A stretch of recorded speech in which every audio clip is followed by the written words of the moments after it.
Մոսկվան ավելի կոշտ քայլերի է գնում ցույց տալով, որ կատակ չի անում, երբ զգուշացնում է տնտեսական ծանր հետևանքների մասին։ Եթե Հայաստանը Եվրամիություն գնալու համար դուրս գա Եվրասիական տնտեսական միությունից, կզրկվի էժան գնով գազ գնելու հնարավորությունից։ Այսօր շատ ավելի ուղիղ ու հստակ զգուշացրել է Կրեմլի խոսնակը։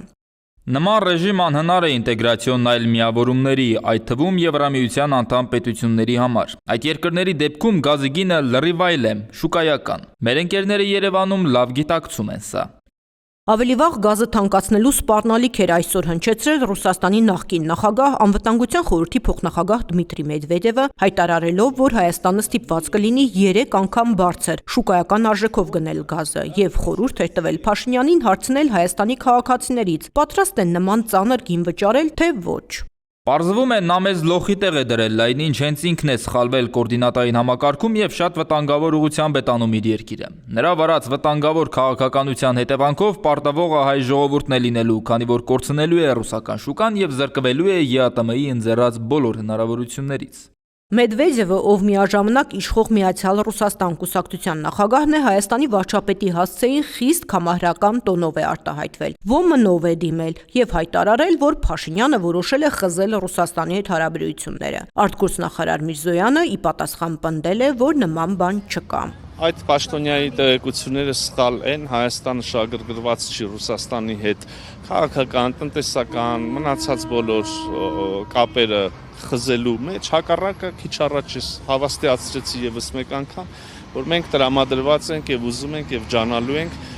պահել մեր բնականոն հարաբերությունները եւ խորացնել դրանք։ Մեդվեդևը շատ ավելի կոշտ որակումներ է իրեն թույլ տվել։ Հայաստանի ղեկին ժամանակավորապես հայտնված խարդախ է անվանել Փաշինյանին ու հայտարարել. իրենց համար ռազմավարական գործընկեր է Հայաստանի եղբայրական ժողովուրդը, ոչ թե որևէ կոնկրետ ղեկավար։ Մեդվեդևը վարչապետ եղած ժամանակ 2019-ին եկել է Երևան եւ առաջին անգամ հանդիպել Փաշինյանի հետ։ Այդ հանդիպումից այսօր նա մանրամասներ է հայտնել։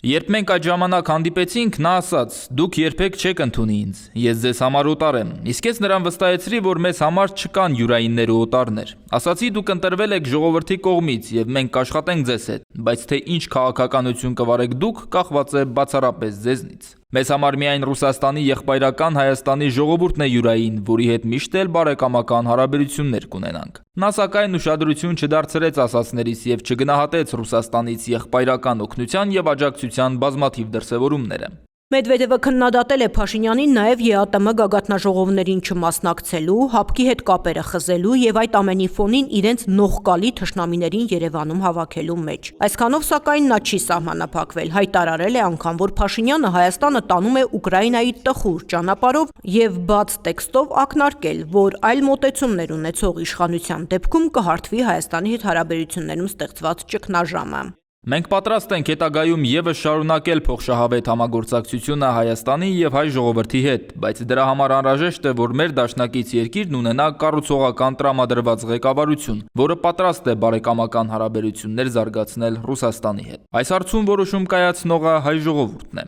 Կրեմլի խոսնակն իր հերթին շատ ավելի քողարկված ակնարկով, սակայն ընդգծել է. Հայաստանում կան քաղաքական ուժեր, որոնք կողմ են Ռուսաստանի հետ բարեկամական հարաբերություններին ու ինտեգրացիան զարգացնելուն։ Պեսկովը հույս է հայտնել, որ Հայաստանը, չնայած Փաշինյանի բացակայությանը, ինչ որ ձևաչափով ներկայացված կլինի Աստանայում մայիսի 29-ին կայանալիք ԵԱՏՄ գագաթնաժողովին, որտեղ Պուտինը պատրաստվում է քննարկման դնել Հայաստանի կարգավիճակի հարցը։ Այդ գագաթնաժողովը շատ կարևոր է լինելու, ընդգծել է Պեսկովը։ Հայաստանից Աստանայում ներկայացուցիչ լինելու է փոխվարչապետ Մհեր Գրիգորյանը եւ չի բացառվում, որ գագաթնաժողովում Հայաստանի անդամակցությունն ինչ որ կերպ սառեցնելու որոշում կայացվի։ Ես չեմ հիշում երբևէ